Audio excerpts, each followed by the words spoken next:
A reading from the Gospel of Mark. Jesus left that place and went to the region of Judea and beyond the Jordan.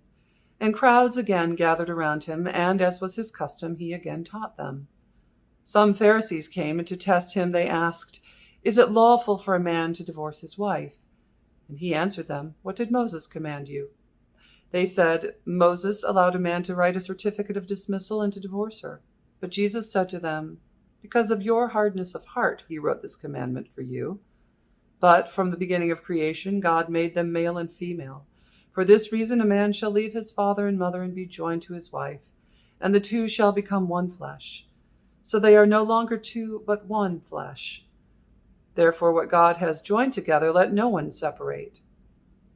Then in the house, the disciples asked him again about this matter. And he said to them, "Whoever divorces his wife and marries another commits adultery against her.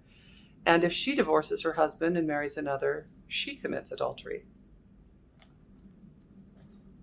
Well, there we have it. This wonderful little text of terror for anyone who has been through marriage and divorce, and marriage, divorce, remarriage. This was one of the very first texts that I had the privilege of preaching on right after my husband and I, my second husband and I, had been joyfully married in the church. And that same pulpit from which my homily at my wedding had been preached, I was standing in it to try and find the good word in this for all of the church, including those of us who have been married and seen that marriage end in divorce. And there's a much longer sermon to be preached on this. I think if I want to say a couple of things in this short format, it's simply that we who have been married and divorced do not need to be afraid of this. It's sort of one of those texts of terror for people who've been through this, and we're sitting in the pews and we hear the lips of Jesus calling us adulterers. It kind of makes it a little bit hard to get enthusiastic about returning to church the next week. But I want to say that whatever Jesus is saying, and far be it from me to try and diminish the severity of Jesus' words, and if he's wanting to rain down terrible judgment very specifically on divorced people, then so be it, Jesus. But in fact, if you read this passage in its context, I don't think Jesus woke up that morning and looked around and said, "I have a real bone to pick with people who get divorced." Jesus is actually, in this segment of Mark's gospel, responding to yet another one of the trick questions from the Pharisees and the scribes. And this is all throughout Mark's gospel. He's constantly teaching and then sparring and interacting with some of the religious leaders of his day. And it says, and one of the Pharisees, to test him, asked this question. And so Jesus is basically saying to them, stop playing games. And he plays a little game with them. He says, "Well, what did Moses say? What does your religious law say about this?" And they repeat back that actually Moses allows it. And Jesus does what he does so often in this, in his teaching. He takes that law of Moses, the Mosaic Law, and says, "Well, Moses said you have to set the bar here." But as one bishop I served in another lifetime said, Moses, the Mosaic Law, sets the bar here. Jesus says, "I'm setting the bar here."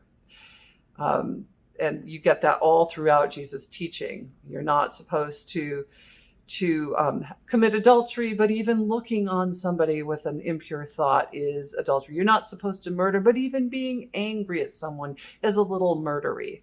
So take with a grain of salt the apparent a diatribe against a person who's been divorced. Understand that Jesus is actually combating the scribes and saying, "Stop playing games with me." He then reinforces it when he goes into a private space with his disciples and reinforces this intensification of the Mosaic Law, saying they shouldn't play games with me, and no one should be playing games with the law and saying, "Well, technically I can do this, so it's okay." He's saying, that whole concept and structure of marriage is meant to be a relationship in which individuals thrive and find themselves becoming more and more themselves, more and more the person that God created them to be.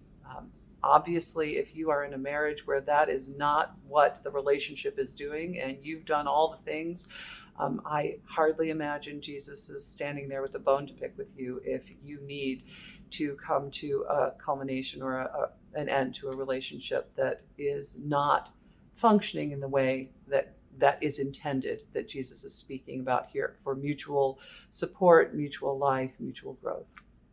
So, short version of a longer sermon to be sure, but go forth in peace and reflect on these places in your own life where you might be tempted to play games with Jesus with little technical questions, and remember that God will always call us back to the deeper truth, to the deeper concept, and will not let us off the hook when we try to play games, especially around things of deep importance.